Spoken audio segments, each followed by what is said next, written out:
Okay, this is for Tuesday, November the 2nd. We're continuing with Crossing Jordan. If you want to give to the work of the ministry, hit the Shop Now button on Facebook. Takes you to the Donate Now at mfhlb.com. Check out our photos. Posted some of them from our trunk or treat activity we did with the Southeast Area Command COP unit and the vendors of the Stop Coalition. We did that on Thursday. I only posted some of the pictures. Should be posting more soon. We gave out like 400 Gospels of Mark to children, to adults, to families. We've had so far out of, I think, 10 kids who signed up interest into the youth group. 3 of them so far we've been in contact with. And it's just fun and it's fruitful. So here we go. Crossing Jordan, Joshua 3 verse 1. Joshua rose early in the morning. They removed from Shittim, came to Jordan. He and all the children of Israel lodged there before they passed over. I'm not going to recap yesterday's, so you might have to look on Mondays to get some of the explanation of Shittim. But now we're going over to Jordan. Crossing Jordan, came to Jordan. That's where the promised land was, and that's where the possession of the promised land had to take place. They had to depossess their enemy to take their place in the promised land. Jordan, the meaning of the word Jordan, I think it's fascinating that you can look at the entertainment, and there was a series called Crossing Jordan. I just think it's how this analogy has made it even into the media, where people who are believers and history of believers in the world and in America know the analogy of crossing Jordan, that they even would make a TV show called that. Not that it had to do with the Bible, but it's like we're going to the other side. So the name Jordan means to descend. If you study it out, it actually means to go lower and to bring down the enemy. You're descending for the purpose of bringing down the enemy. You're not just going down, you're bringing down. So they rose up in the morning, they removed from Shittim, came to Jordan. He and all the children of Israel lodged there before they passed over, verse 1. Now verse 2, this is Joshua 3 verse 2.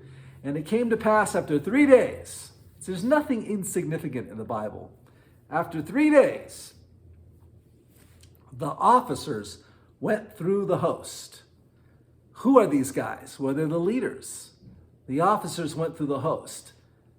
You know how God talks about his people. He'll use certain words. One word that he uses is his armies or his host. A host can definitely mean an army. They went through the host. And that signifies leadership. And I want to show you a little bit about when officers or leadership show themselves to be leaders. And they go through the host. They are among the people. They're not separate from the people. They make sure they're with the people and they're among the people. They know what's going on. They care about what's going on. And they're coming in with leading. They've been told this is the vision, this is the purpose. Pass it on. Get the message across. You're trying to help them because we are going to go to the other side. We are going to inherit God's promises for us. So, a little bit before we need the next verse on what the leaders did, we're going to read a verse. Yes, I turned 59 yesterday. We're going to read a verse of what they said to them, what they did before when they came as leaders to the host, and what they said to the people. And there's this little reference here to, let me go for that reference. I'm sorry, I had it, and yeah. Joshua chapter 1, verse 10 and 11. Joshua commanded the people. This is Joshua 1, verse 10 and 11. Commanded the officers of the people. They got the command. He commanded the officers of the people, the leaders, saying, pass through the host and command the people. Take your leadership, take your authority, and do them good. Command the people, saying, prepare ye victuals. You need to prepare food. For within 3 days, you shall pass over this Jordan. This is going to happen, and you need to get ready for this because we are going to possess the promised land. You will pass over this barrier called Jordan that says it's not for you, you can't have it, we're going to have it. So they were commanded to say to the people, prepare ye victuals, for within 3 days you shall pass over this Jordan, just to sit there on the other side and get ambushed between, the bad guys and the place you just passed. No. To go in to possess the land. This is going to happen. We're crossing Jordan to go in and possess the land. Prepare.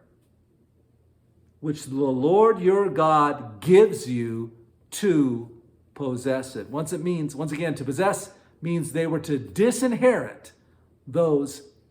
To inherit the land, they had to disinherit those that were in the land and were basically taking it over at the time. But God says, no, that's your land.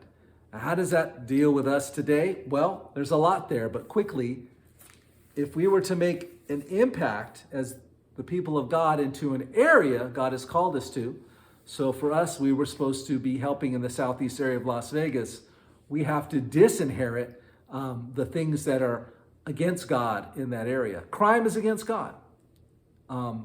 People suffering violent crime, people suffering high crime rates, that's against the law. And the Ten Commandments definitely shows you that God is for the law and what's right.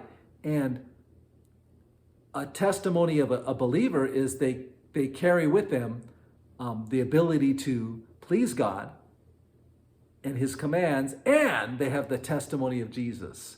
They have both. They have that righteousness to do what's right because of the testimony of Jesus. They've got the ability to obey what's right before God, his laws, because of the grace of God that's been given to them and poured upon them and renewed them to make them able to inherit the land. Because unrighteousness is not going to inherit. It will never hold on to things. It will never hold on to things for long. It will never grasp eternity. So, leaders lead by saying a good thing. The report is good. We will possess the land, the promises of God. And that's what these leaders went in there to say to the people in Joshua chapter 1. When verse 10, Joshua commanded the officers, the leaders of the people, saying, pass through the host, command the people. Don't be shy about it. Be enforcing to bless, to say a good report, saying, prepare, because in 3 days you will pass over this barrier. It's not going to be there in the next 3 days. To go in and possess the land which the Lord your God gives you to possess.